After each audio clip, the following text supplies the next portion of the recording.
Welcome to the Team Engagement Podcast, where leaders of teams share their insights. We discuss 6 questions in 9 minutes because leaders know how to be concise.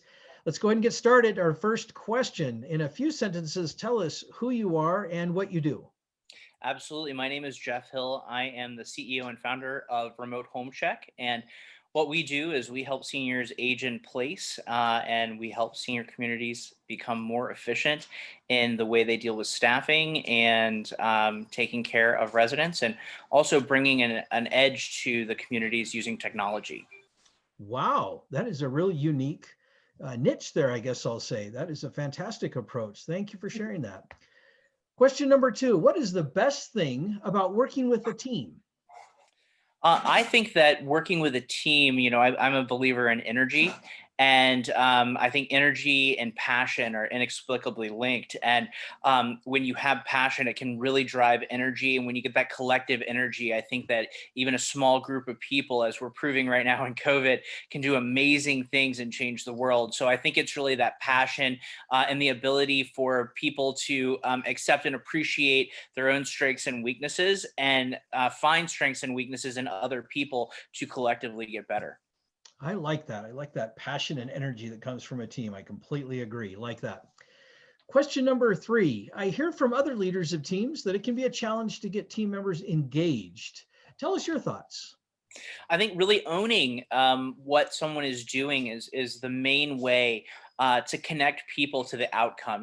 One of the things we stress in business in general is we don't sell products, right? We are selling solutions to problems. I think that's something where there's a bit of a disconnect in the United States. We associate a product and a name, and maybe that's awesome, but the reality is we're looking for outcomes. And the more you can untie your employees and people that work with you to make the decisions. I say very frequently, I think Steve Jobs said this first, but I don't hire smart people to tell them what to do. I hire smart people for them to tell me what to do. And so relying on them and giving them that vote of confidence that they can do it and take ownership ship of it and see that success, I think is what really allows teams to thrive. That is a great approach. I really like that. Question number four. What other piece of advice do you have for leaders of teams? I think one of the biggest things is vulnerability. You Hmm. have to be able to say sometimes you're wrong. We all make mistakes, and being able to say that and go back and see to someone else who maybe had a different opinion. Let those things happen and be okay with it. I don't want to get too esoteric, but a lot of those things are just ego. Things that drive us to be defensive. And I apologize about the dog barking. But those things, if we can really bring them in and allow people to be wrong sometimes and not be penalized for it, I think allows people to really get creative and bring to the table solutions that maybe wouldn't have been thought of before. I really like that because you're absolutely right. There is there's an innovation that comes when people have that safety net, if you want to call it that, because they see There's that no they're bad really, idea. I think yeah, the idea meritocracy. There is no bad idea. There is no wrong question. You're really you're closing off the idea of the opportunity of innovation if you don't allow yourself and others to be wrong. absolutely, absolutely. Question number five. What other successful leaders of teams would you like to recognize that have had a positive influence in your life? Um, oh, geez. I've thought about this one a good bit. I really like Ray Dalio and what he's been able to accomplish around the idea meritocracy. I think that it has probably driven a lot of really positive conversations. I think Steve Jobs, obviously had a reputation, a renowned reputation. Um, I think the way he looked at innovation and really never gave up. If you think about, his career and what he went through and being the CEO and then being kicked out of his own company and then coming back.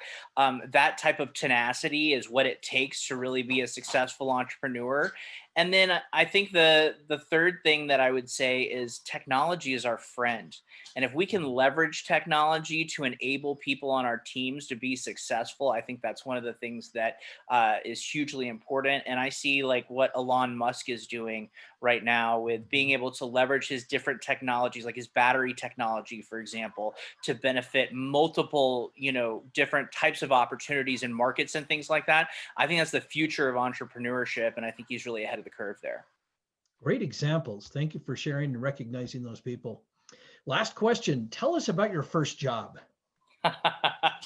So I had two kind of first jobs. The first one was I started a landscaping company when I was 14 years old. And it was awesome until we got into like doing hardscapes and we needed like cranes and things that we couldn't get licenses for. So that's when I learned the power of working together and, working with people in parallel industries who do similar things to leverage not just things that you can do, but leverage, partners and things like that, an ecosystem to be able to create the outcomes that people are really looking for. That was my first job. And then the other one, I was a musician growing up. I would want like a nice bike, or I'd want to go on I was a nerd, a band trip. I would go play Christmas carols out in front of the grocery store in December. And, I paid for a trip to the Rose Bowl that way, and also the Macy's Thanksgiving Day Parade. So yeah, that was kind of my first entrepreneurial jaunt, and it was a lot of fun. What great experiences. Those are unique. I like those. Jeff, thank you so much for being on the podcast today. How can people find you?